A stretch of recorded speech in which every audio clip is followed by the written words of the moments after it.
واحلل عقدۃ من لسانی یفقہوا قولی۔ اللہ رب ذوالجلال وحدہ لا شریک لہ کی حمد و ثنا اور اس کے پیارے محبوب نبی محتشم نور مجسم رحمت عالم صلی اللہ تعالی علیہ وآلہ وسلم کی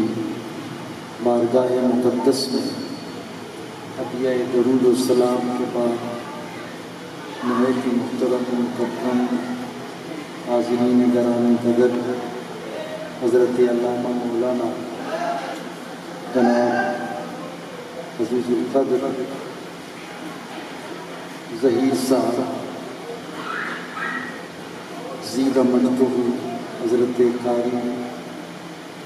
محمد طارق صاحب اور نہایت احترام کے لائق مہمانان گرامی قدر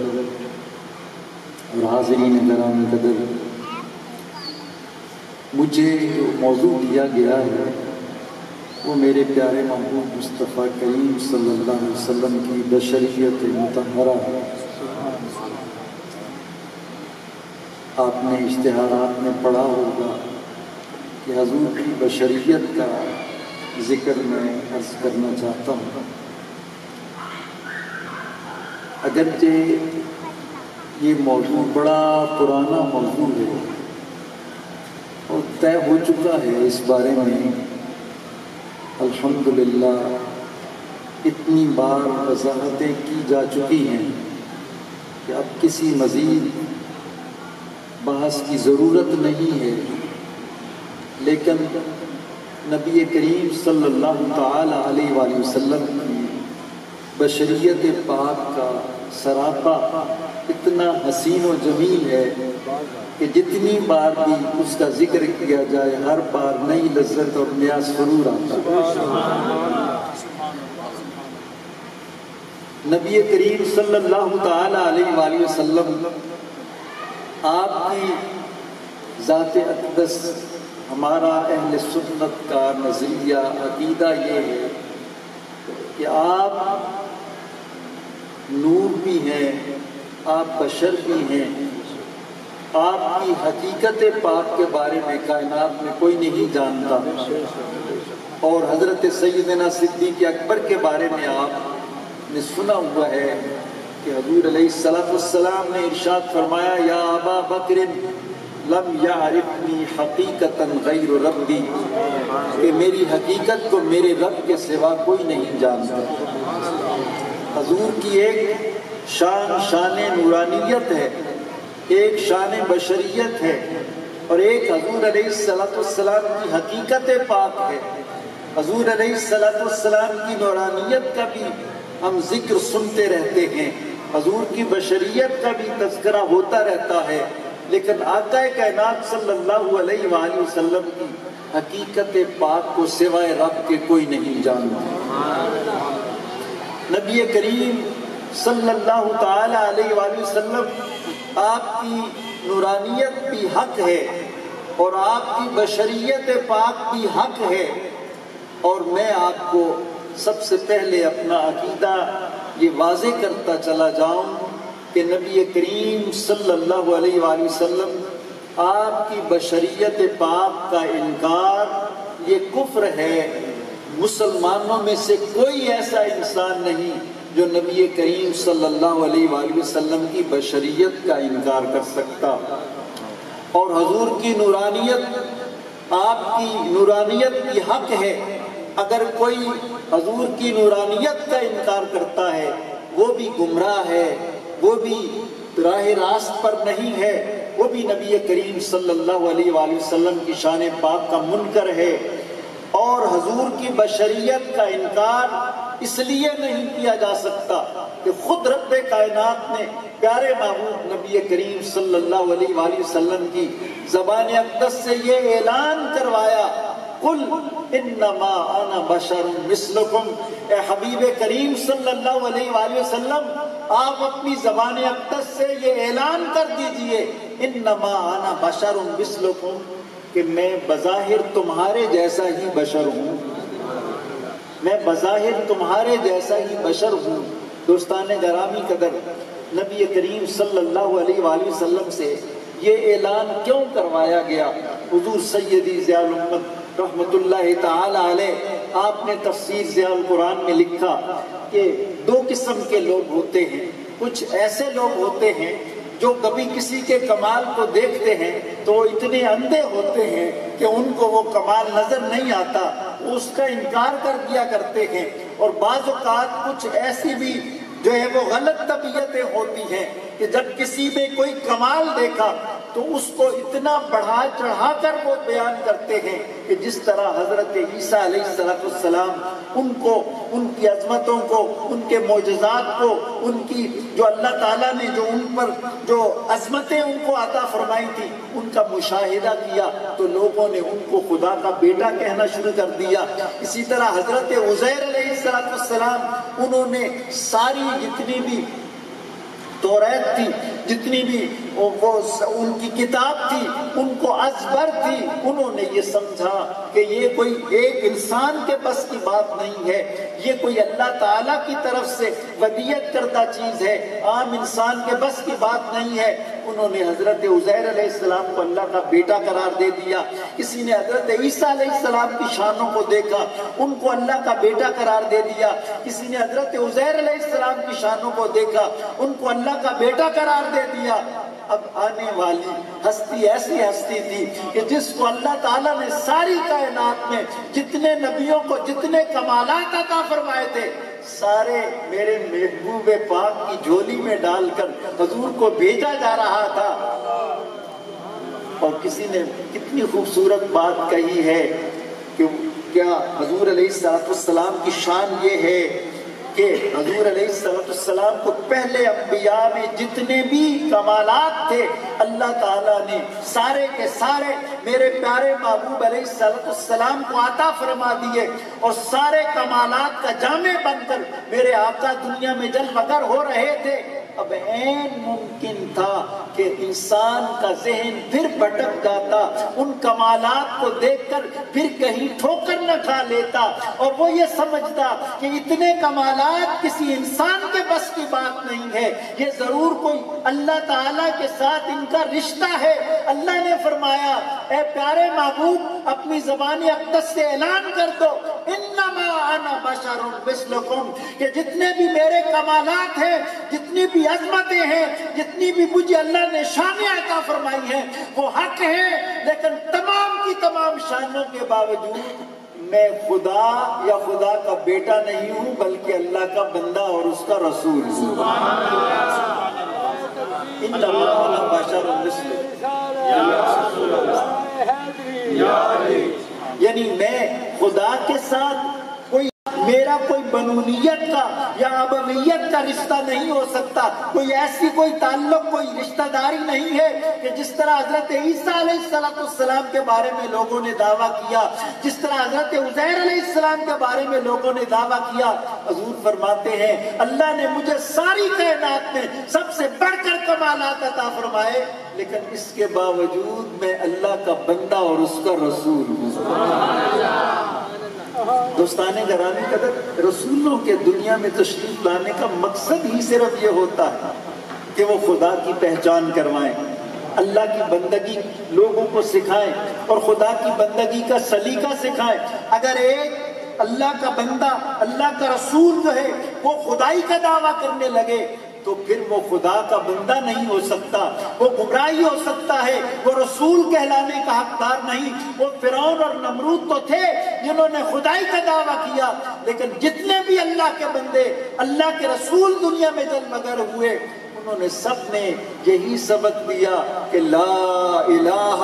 الا اللہ، کہ اللہ کے سوا کوئی عبادت کے لائق نہیں۔ انسان کی گردن اگر کسی کے سامنے جھک سکتی ہے تو وہ صرف ایک وحدہ لا شریک اللہ کی ذات اقدس ہے۔ حضور علیہ السلام کی زبان اقدس سے یہ اعلان کروایا گیا کہ حبیب تجھے میں ساری کائنات میں سب سے بڑھ کر عظمتیں عطا کر کے بھیجنے لگا ہوں۔ لیکن دوستان گرامی قدر، اب میں یہاں پر ایک بات یہ بھی عرض کرنا چاہتا ہوں کہ کچھ لوگ تو کہتے ہیں، ہمارے کچھ دوست میں اختلافات میں زیادہ نہیں پڑھتا، لیکن انہوں نے حضور علیہ السلام کے بارے میں یہ دعویٰ کرنا شروع کر دیا کہ بھئی وہ سراسر بشر ہی ہیں۔ حضور کی نورانیت کا انکار کر کے انہوں نے کہا وہ ہم جیسے بشر ہیں، اور یہاں تک کہہ دیا کہ دیکھیں ان کے بھی دو کان ہمارے بھی دو کان، ان کے بھی دو ہاتھ ہمارے بھی دو ہاتھ، ان کی بھی دو آنکھیں ہماری بھی دو آنکھیں۔ دوستان گرامی قدر، اس طرح کی باتیں آپ سنتے رہتے ہیں نا۔ کوئی ہمارے کچھ دوست ہیں وہ بڑے اپنے کئی بڑی اونچی ہستیاں ہیں، تو وہ کہتے ہیں کہ نبی کریم صلی اللہ علیہ وآلہ وسلم کی ذات اقدس وہ بھی تو بشر تھے، وہ بھی ہماری طرح جو ہے وہ گلیوں میں چلتے پھرتے تھے، جس طرح ہمارے اوپر احوال آتے ہیں اسی طرح حضور کے اوپر بھی حالات جو ہے وہ ہوتے تھے۔ حضور علیہ السلام آپ کے اوپر مصیبتیں بھی آتی تھی، آقا علیہ السلام تکلیفیں بھی محسوس کرتے تھے، آقا علیہ السلام پر خوشی کے لمحات بھی آتے تھے، غمی کے لمحات بھی آتے تھے، آقا علیہ السلام کو بھوک بھی محسوس ہوتی تھی، حضور کو پیاس بھی محسوس ہوتی تھی۔ حضور کی بھی دو آنکھیں ہماری بھی دو آنکھیں، ان کے بھی دو کان ہمارے بھی دو کان، ان کے بھی دو ہاتھ ہمارے بھی دو ہاتھ۔ اس طرح کی باتیں ہمیں سننے کو ملتی ہیں، لیکن دوستان گرامی قدر میں آپ کو بتاؤں کہ ہاں سراپا تو اللہ تعالیٰ نے میرے محبوب کریم کو انسانیت والا مکمل عطا فرمایا تھا۔ حضور سر سے پاؤں تک آپ کو اللہ نے سراپا انسانوں والا عطا فرمایا، حضرت آدم علیہ السلام کی اولاد میں سے پیدا کیا۔ ضمن میں یہ بات عرض کرتا چلا جاؤں کہ حضور علیہ السلام کو یہ انسانیت کا سراپا کیوں عطا کیا گیا؟ اگر حضور نور بن کر آتے تو نبی کریم صلی اللہ تعالی علیہ وآلہ وسلم کے چلنے، حضور کے بیٹھنے، حضور کے اٹھنے، حضور کے مسکرانے، حضور علیہ السلام کے جتنے بھی اطوار پاک تھے، حضور کی عادات پاک تھی، ان کو ہم کب مشاہدہ کر سکتے تھے؟ اللہ نے اپنے بندوں کے لیے سنت قائم کرنے کے لیے کہ جب بھی میرے بندے اگر وہ چاہیں کہ میری مرضی کے مطابق زندگی بسر کریں تو وہ میرے محبوب علیہ السلام کی سنت پاک کو اپنے سامنے رکھیں گے تو ان کو میرے پسندیدہ طریقے سے جینے کا سلیقہ آ جائے گا۔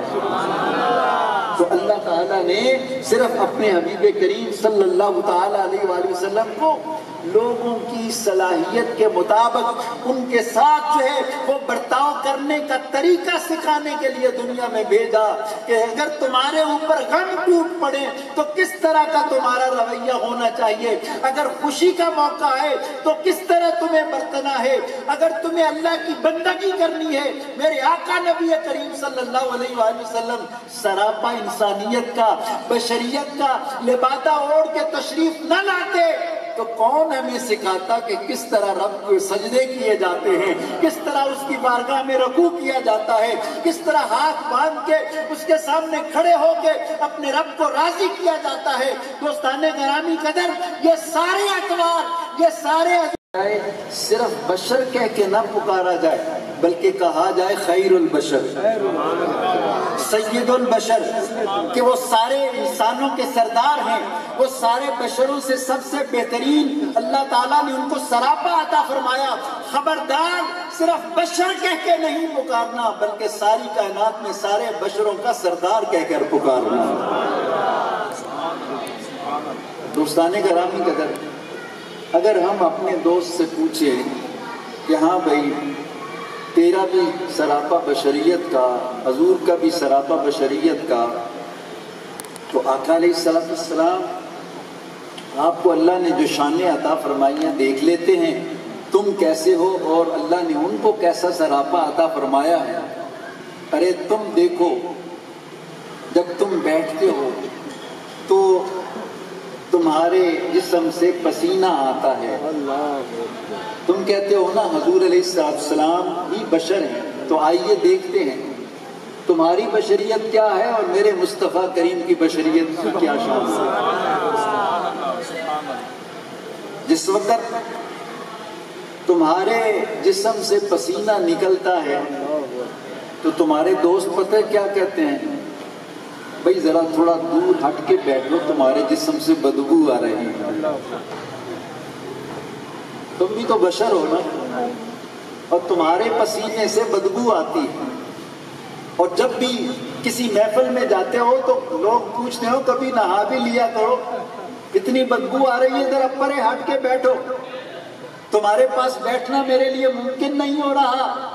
تو اس طرح ہماری بشریت کا یہ ہے کہ ہمارا پسینہ بدبودار ہوتا ہے۔ اور آئیے چلیے آمنہ کے لال سے جا کر پوچھتے تھے، حضور علیہ السلام کی بارگاہ میں چلتے ہیں۔ حدیث پاک میں آتا ہے، حضرت جابر رضی اللہ تعالیٰ عنہ آپ ارشاد فرماتے ہیں، سبحان اللہ، لم یسلک طریقا فیتبعہ احد الا عرف انہ قد سلکہ من طیب عرقہ او قال من ریح عرقہ۔ اس کو دارمی نے روایت کیا ہے کہ حضرت جابر رضی اللہ تعالیٰ عنہ فرماتے ہیں کہ خدا کی قسم جب بھی کسی کو حضور سے ملاقات کرنے کی ضرورت پڑتی تھی، آقا علیہ السلام کبھی مسجد نبوی میں جلوہ گر نہ ہوتے اور اس کو حضور کی بارگاہ میں جانا ہوتا تھا تو کسی سے پوچھنے کی ضرورت نہیں پڑتی تھی، وہ گلیوں میں نکل جاتا تھا، حضور جس گلی سے گزرتے تھے حضور کے پسینے پاک کی خوشبو سے ساری مدینے کی گلیاں مہک اٹھتی تھی، وہ حضور کی پسینے کی خوشبو سونگتے سونگتے حضور کے قدموں میں پہنچ جایا کرتا تھا۔ آقا علیہ السلام، اور تو بھی بشر ہے،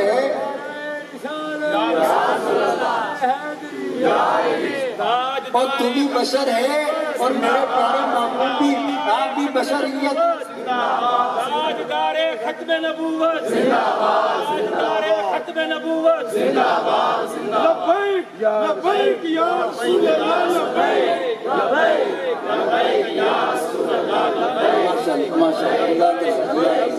تو میں عرض یہ کرنا چاہتا ہوں، بشریت تیری بھی ہے، تیرے جسم سے بھی پسینہ نکلتا ہے، میرے آقا نبی کریم صلی اللہ علیہ وآلہ وسلم کے جسم اقدس سے بھی پسینہ نکلتا ہے، حضور کو بھی اللہ نے یہی انسانوں والا سراپا عطا فرمایا ہے۔ لیکن ذاکر پوچھئے تو صحیح، حضرت ام سلیم سے حضرت انس کی والدہ محترمہ حضور دوپہر کے وقت کبھی کبھی ان کے گھر جا کر آرام فرمایا کرتے تھے، انہوں نے ایک چٹائی رکھی ہوئی تھی جو چمڑے کی بنی ہوئی تھی، حضور علیہ السلام اس کے اوپر جلوہ گر ہوتے، کبھی وحی نازل ہوتی تو حضور کے جسم اقدس سے پسینہ اس طرح بہتا تھا جس طرح کسی بخار والے انسان کے جسم سے پسینہ نکلتا ہے۔ تو حضرت ام سلیم کہتی ہیں کہ جب حضور اٹھتے بیدار ہوتے تو میں سارا پسینہ جو اس چٹائی پر لگا ہوتا اس کو نچوڑ کے اپنی شیشی میں جمع کر لیا کرتی تھی، اور فرماتی ہیں کہ جب بھی محل